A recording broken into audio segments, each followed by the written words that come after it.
राष्ट्रव्यापी Covid outreach programme पर बैठक पूरे देश में शुरू करने को लेकर बोकारो जिला कांग्रेस कमेटी की बैठक, कार्यक्रम को सफल बनाने पर हुआ विचार विमर्श।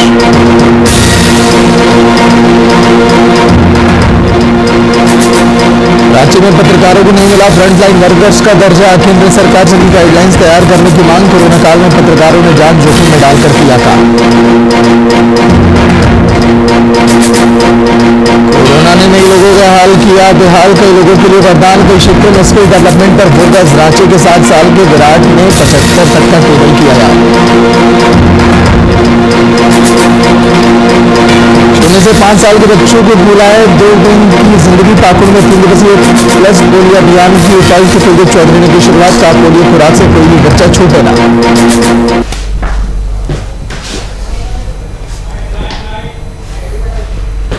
नमस्कार, वीआईपी न्यूज आप देख रहे हैं, आपके साथ सागर मिश्रा। स्वागत है आप सभी का। बात झारखंड की में राष्ट्रव्यापी कोविड आउटरीच प्रोग्राम को लेकर पूरे देश में शुरू करने को लेकर बोकारो जिला कांग्रेस कमेटी के द्वारा प्रधान कार्यालय में बैठक की गई। बैठक में मुख्य रूप से कांग्रेस के जोनल कोऑर्डिनेटर अशोक चौधरी, प्रदेश कार्यकारिणी के सदस्य राजेश ठाकुर और बोकारो जिला अध्यक्ष मंजूर अंसारी मौजूद रहे। जहां इस बैठक के उद्देश्य के बारे में बताते हुए जोनल कोऑर्डिनेटर अशोक चौधरी ने कहा कि राष्ट्रव्यापी कोविड आउटरीच प्रोग्राम को पूरे देश में शुरू किया गया, जिसके तहत बोकारो जिला के कार्यकर्ताओं को इकट्ठा करके इस कार्यक्रम को सफल कैसे बनाए, इसे लेकर विचार विमर्श भी किया जा रहा है।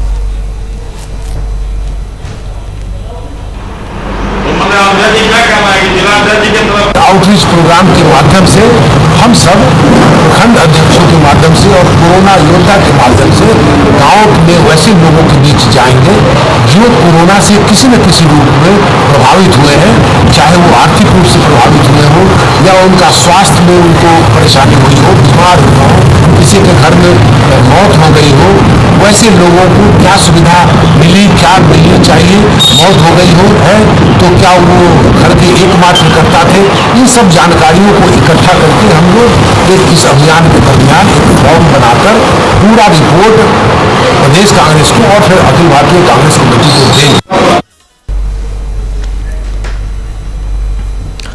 पशुपालन विभाग के निदेशक शशि प्रकाश झा ने पशुपालन अधिकारी और डॉक्टरों के साथ परिसदन में समीक्षा बैठक की। इस दौरान उन्होंने मुख्यमंत्री पशुधन योजना के द्वारा किए जा रहे कार्यों की समीक्षा की। साथ ही इस योजना में आ रही कठिनाइयों पर अच्छे से अधिकारियों से उनका पक्ष जाना। वहीं निदेशक ने सभी पदाधिकारियों को ये निर्देश दिया कि आगामी 30 जून को हुल दिवस के दिन मुख्यमंत्री पशुधन योजना को लेकर लाभुकों के बीच कैंप चलाकर पशु पक्षियों का वितरण किया जाएगा।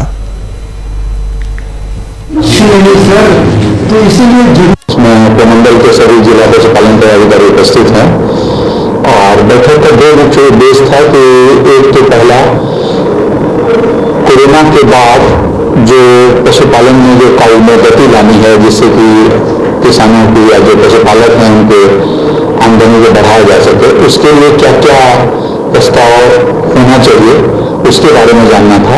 दूसरा 30 जून को जो मुख्यमंत्री पशुधन योजना है उसके तहत सभी जिले में विशेष कार्यक्रम किया जाना है हुल दिवस के अवसर पर और उसमें वितरण किया जाएगा।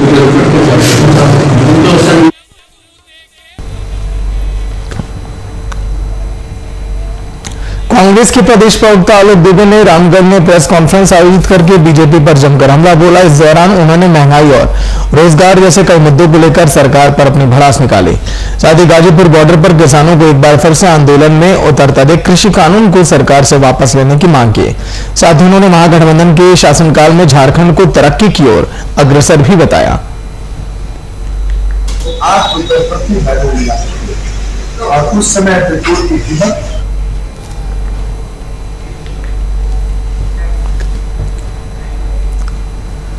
कोरोना के दौर में जहां एक तरफ बहुत से लोगों की हालत दयनीय हो चुकी है, तो वहीं पर दूसरी ओर कईयों के लिए वरदान भी साबित हुई। लॉकडाउन में मिले समय का इस्तेमाल करते हुए कई लोगों ने विभिन्न क्षेत्रों में स्किल डेवलपमेंट का कोर्स किया, फोकस किया खुद पर। तो संक्रमण काल में लगे लॉकडाउन से बाधित हुए आम जीवन का पॉजिटिव असर रांची के 7 साल के विराट नामक बच्चे पर दिखाई दिया। विराट ने लॉकडाउन में मिले समय का इस्तेमाल किया और 75 तक का टेबल याद कर लिया। ये काबिलियत उसने सिर्फ ना ही सीधे बल्कि उल्टा पहाड़ा भी याद किया। 75 तक का पहाड़ा सुनने के बाद बच्चे को आप देखकर आश्चर्यचकित हो जाएंगे। 11 मिनट 6 सेकंड से लगते हैं। विराट की इस उपलब्धि के लिए इंडिया बुक ऑफ रिकॉर्ड ने देश भर में एकमात्र अनोखे टैलेंट के रूप में चिन्हित कर उसे खिताब दिया और अब विराट का अगला लक्ष्य एशिया और गिनीज बुक में वर्ल्ड रिकॉर्ड बनाने का है।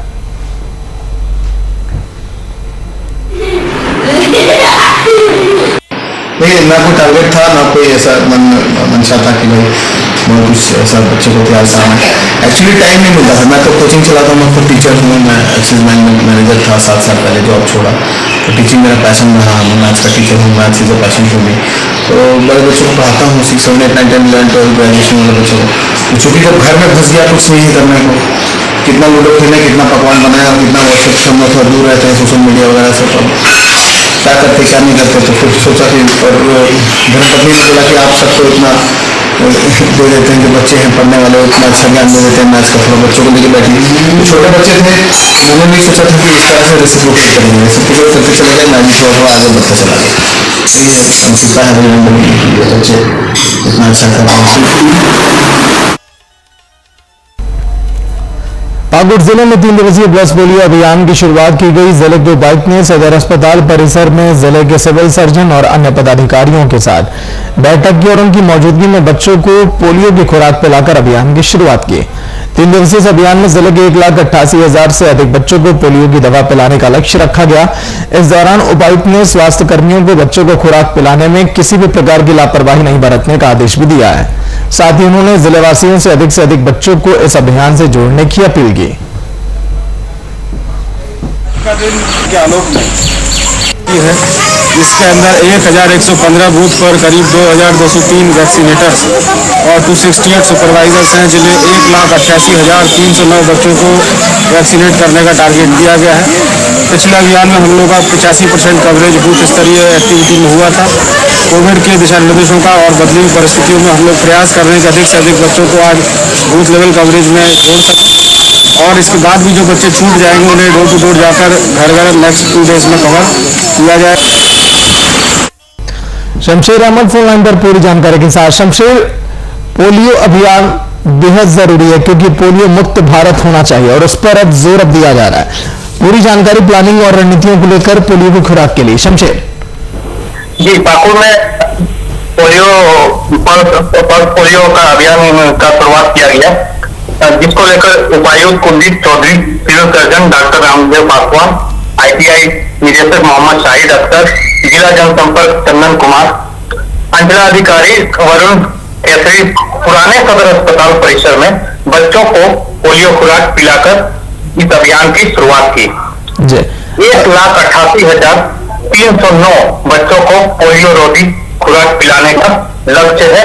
इसको लेकर आज उपायुक्त ने अपील की, खुराक पिलाने की किसी प्रकार की कोई लापरवाही नहीं बरते, ईमानदारी पूर्वक 0 से 5 वर्ष के बच्चों को पोलियो रोधी खुराक पिलाए।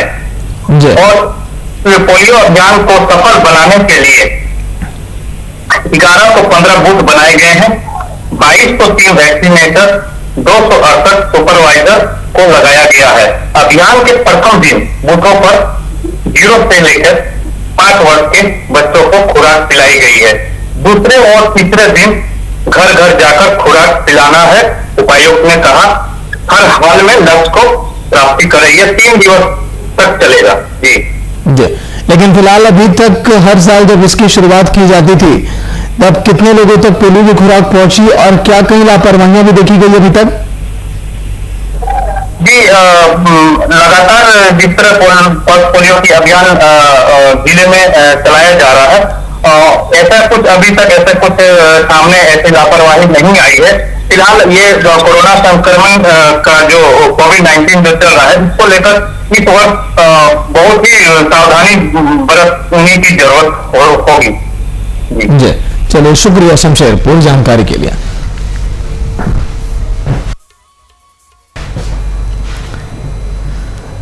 और झारखंड पिछड़े राज्यों में जाना जाता है। यहाँ कई ऐसे लोग हैं जो अनुसूचित जाति और अनुसूचित जनजाति के वर्ग में आते हैं। यहाँ राजनीति भी इसको मुद्दा बनाकर ही जाती है।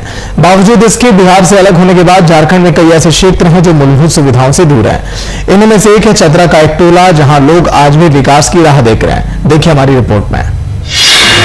विकास के दावों की खुली पोल, मूलभूत सुविधाओं से अभी भी वंचित हैं ग्रामीण।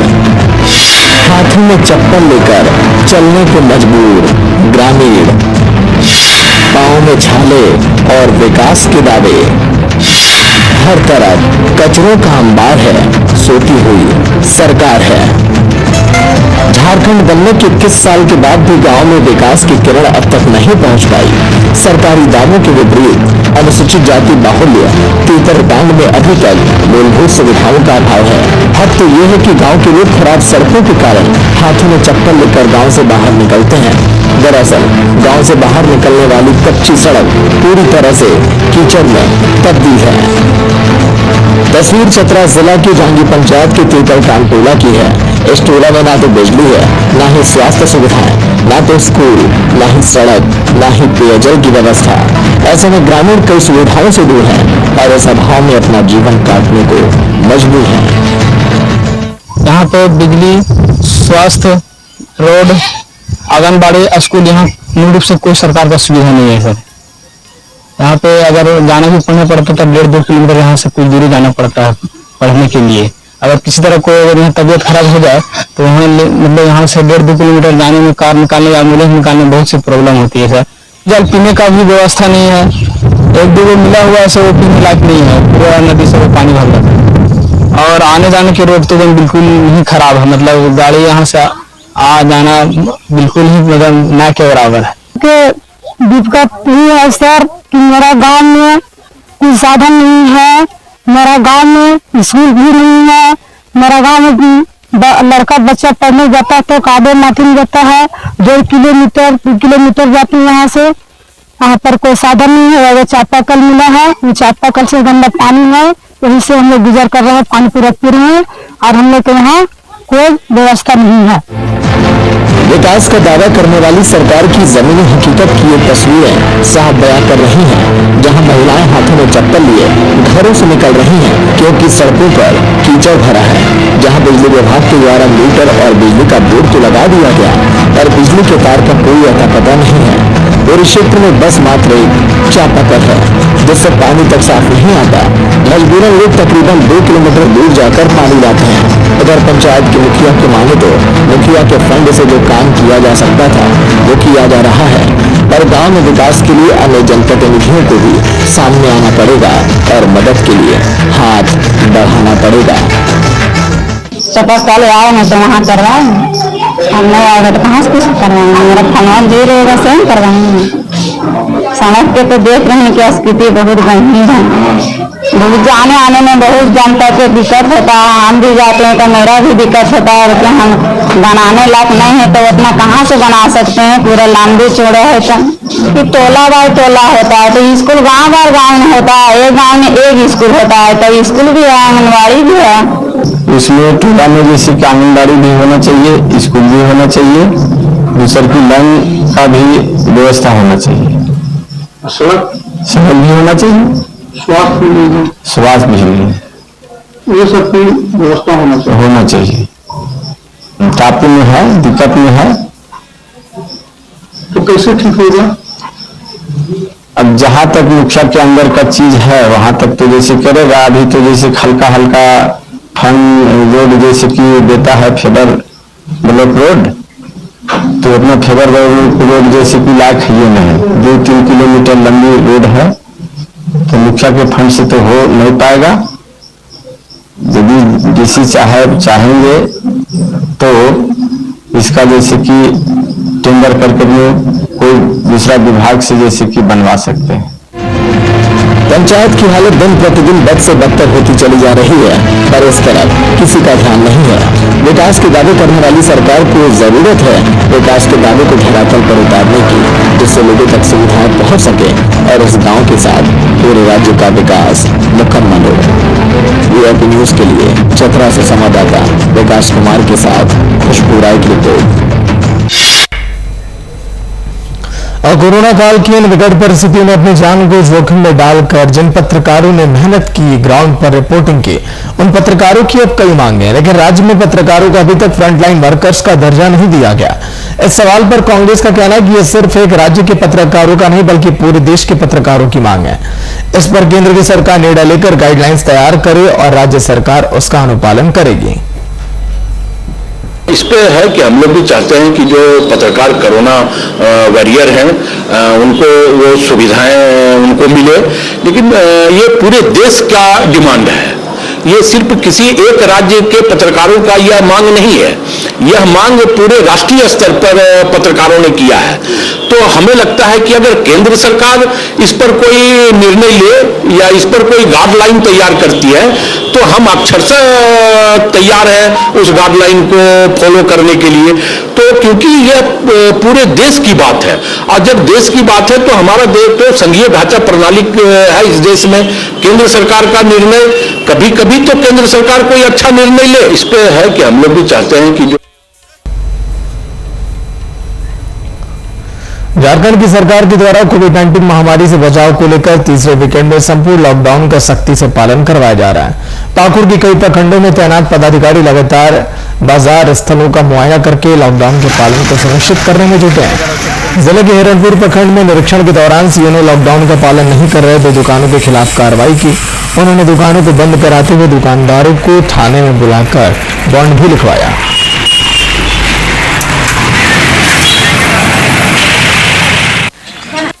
पूर्ण लॉकडाउन रहने का आदेश हम लोग को मिला है। इसी आदेश के तहत थाना प्रभारी में प्रखंड विकास पदाधिकारी, अंचल अधिकारी और जवान बल के साथ में हम लोग निकले हैं कि सरकारी आदेश का पालन बढ़िया से कराया जाए। यहाँ के पब्लिकों को पहले तो हम लोग समझाए कि आज जैसा कि सरकार का आदेश है सबको बंद रखना है ताकि महामारी संक्रमण से बचा जा सके।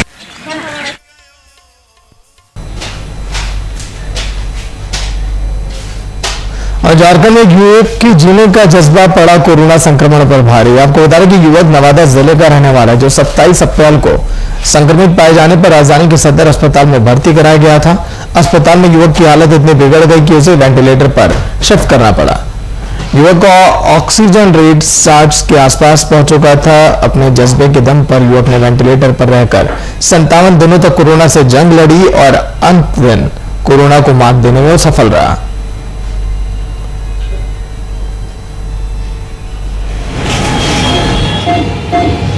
इसका मुख्य श्रेय अभी सरकार देना चाहते हैं। उसका रीजन है मैं नवादा वहाँ को रेफर कर दिया कि मैं सीरियस पेशेंट है। रांची आए, रांची सिटी हॉस्पिटल आए। सिटी हॉस्पिटल में ऑक्सीजन का बहुत प्रॉब्लम था, वहाँ भी स्थिति हमारा बहुत ज़्यादा खराब होता जा रहा था। तब अजीत सर से पहचान हुई और अजीत सर के माध्यम से हम यहाँ सदर अस्पताल आए। सर बोले ऑक्सीजन का प्रॉब्लम नहीं है, वेंटिलेटर भी है और आपके के साथ हमको वेंटिलेटर का व्यवस्था करवा दी है। बाकी उसके बाद सारे जो भी डॉक्टर्स हैं, ड्यूटी डॉक्टर्स हैं, अदर डॉक्टर्स भी हैं, सिस्टर्स लोग हैं, आपको टेक्नीशियंस लोग हैं, आने के साथ जो सेवा होता है एक पेशेंट के साथ जिस तरह व्यवहार होता है उससे कहीं ज़्यादा हमारे साथ व्यवहार किया गया। ये हमारे यहाँ 56-57 दिनों से भर्ती थे और आज सबसे बड़ा खुशी का दिन है हमारे लिए, हम चिकित्सकों के लिए, पारा मेडिकल कर्मियों के लिए, सदर अस्पताल की मैनेजमेंट टीम के लिए कि वो मरीज इतने लंबे समय के अंतराल के बाद ठीक होकर हमारे यहाँ से जा रहे हैं अपने घर, जो कि पड़ोसी राज्य बिहार में नवादा जिले में है। और झारखंड में टीकाकरण को लेकर जागरूकता अभियान चलाया जा रहा है। इस अभियान के तहत दिग्धा मंच ने अपने सभी कार्यकर्ताओं से अपील की है कि जहां तक हो सके पूरे जिले में सभी कार्यकर्ता टीका अवश्य लगाएं। साथ ही रामगढ़ में बने 403 बूथों पर जिला स्तरीय कार्यकर्ता मिलकर ग्रामीणों के घर घर जाकर इस कोरोना महामारी के बारे में जानकारी दें और टीकाकरण के लिए उन्हें अवश्य जागरूक करें।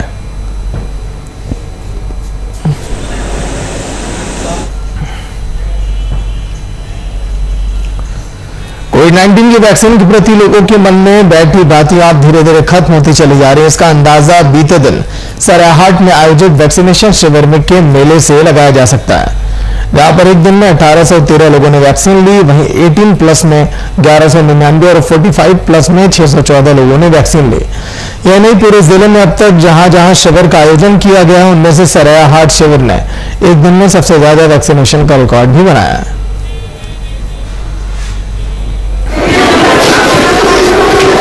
आपके काम किसी का आवाज का काम देता है, किसी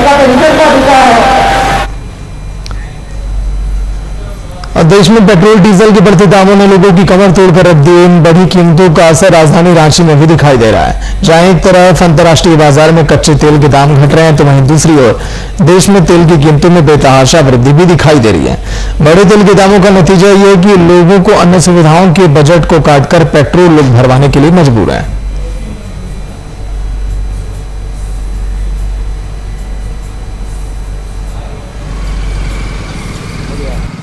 बहुत हो रहा है, पेट्रोल डीजल सब जो दाम बढ़ा है, पॉकेट समझिए कि जो खर्च होना चाहिए उससे डबल तिबल खर्चा हो जा रहा है। जो बजट 5,000 में घर का होता था, आज जस्ट डबल हो गया। महिलाएं अलग तंग करती हैं, है ना। राशन का स्थिति जो है, आदमी क्या खरीदे क्या नहीं खरीदे, अब ये स्थिति है। थाली में अच्छा भोजन मिलना अब लगता है असंभव हो गया। पहले सब जितना भी आते थे, पहले फूल अधिक कराते थे, अभी 150 लेके काम चला रहे हैं। सब बोलते हैं इस तरह का महंगा जो हो गया है, अभी सबके लिए मैंने घर चलाना भी मुश्किल हो गया। अभी कोरोना का समय, ऐसे काम धंधा चल नहीं रहा है, उसका वजह से मान लीजिए जो भी पहले 200-300 फूल टंकी तो अधिक होता था, अभी 150 लेके ही सब काम चला रहे हैं। कि मान लीजिए सरकार बढ़ाते जा रहा, रोज दिन कुछ कुछ पैसा बढ़ते रहते हैं, उस वजह से अभी ज़्यादा तेल का बिक्री बटा भी थोड़ा सा डाउन है।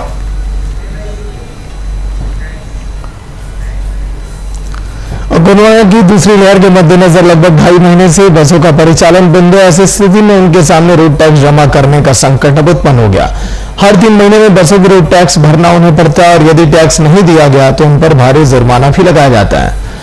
2.5 महीनों से बसें बंद है और निकट भविष्य में पहले की तरह उनके चलने की संभावना नहीं है। ऐसे में बस वाले परेशान हैं कि वे रूट टैक्स भला कैसे भरें। इसके अलावा इससे जुड़े हुए व्यवसाय, बस के लिए यात्री बुलाने वाले हॉकर, टिकट काटने वाले काउंटर संचालक, एजेंट, बस चालक, कंडक्टर और खलासी भी इसमें शामिल हैं।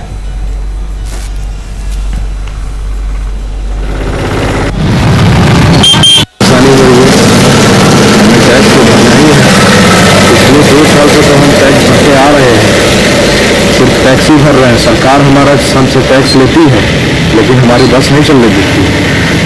और ट्रेन चल रही है, ट्रेन में तो सबसे ज़्यादा लोगों के प्रोडक्ट यूज होते हैं, बस में तो फिर भी PVC और फाइबर लगती है और सरकार टैक्स माफ कर नहीं रही है। काफ़ी मुश्किल में है। सरकार ने जीवन और जीविका चलाने के लिए प्रतिबद्ध होकर के सभी सेक्टर के दुकानों को और सारे इंडस्ट्रीज को खोल दिया है, लेकिन हमारा बस व्यवसाय आज भी ठप है। बस व्यवसाय में डायरेक्ट और इनडायरेक्ट पूरे राज्य में 2 लाख लोग प्रभावित हैं। ठेला में चना बेचने वाला से लेके, गाड़ी धोने वाला से लेके, गाड़ी में हवा भरने वाला तक सारे लोग इसमें परेशान हैं। और ऐसे लोग अधिकतर हैं जो रोजी रोटी रोज कमाते, रोज खाते हैं। बस हम लोग परेशान हैं, चूँकि जो 2020 मार्च से जो हम लोगों पर ये गिरा है सरकार की तरफ से गाज, वो आज तक चालू है और हम लोगों के दुख और तकलीफ को सरकार समझने की कोशिश नहीं कर रहा है। हम लोगों को भगवान भाव से छोड़ दिया गया है। हम लोग रोजगार देने वाला संस्था है, हम लोग सरकार का ही काम करते हैं कि अनएम्प्लॉयमेंट सॉल्व करते हैं और हमारा इस चीज को भी सरकार ध्यान नहीं दे रही है। पूर्व में 2020 से जो बसें बंद थी, उसके बाद जब लॉकडाउन टूटा, सरकार ने बस परिचालित करवाया। बस परिचालित करने के दौरान भी वो नुकसान का भरपाई आज तक हम नहीं कर पाए। और परेशानी की बात करेंगे तो हमारे पास न तो अब EMI का पैसा है, न तो हम टैक्स का पैसा दे पा रहे हैं, न हमारे जो बस मालिक वो इंश्योरेंस करा पा रहे हैं। तो केवल और केवल ये कोरोना काल में बस मालिकों को ही दबाया जा रहा है झारखंड में, जबकि अन्य स्टेट, कई स्टेटों में इसका फायदा सभी बस मालिकों को दिया, लेकिन हमारे झारखंड में आज तक हमें इसका फायदा नहीं।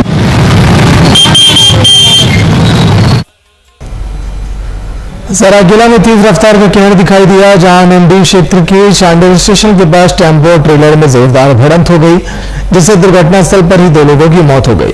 4 लोग गंभीर रूप से घायल हो गए। घटना करीब सुबह 7 बजे की है। मिली जानकारी के मुताबिक टेम्पो जरियाडीह के रघुनाथपुर की ओर जा रही थी। घटना की सूचना मिलते ही निंडी थाना की पुलिस पहुंची और शव को कब्जे में लेकर जांच में जुट गई। इस दुर्घटना के बाद बीजेपी के चांडिल प्रचंड अध्यक्ष खगेन महतो और उपस्थित ग्रामीणों ने सड़क पर सरकार से स्पीड ब्रेकर लगवाने की मांग की।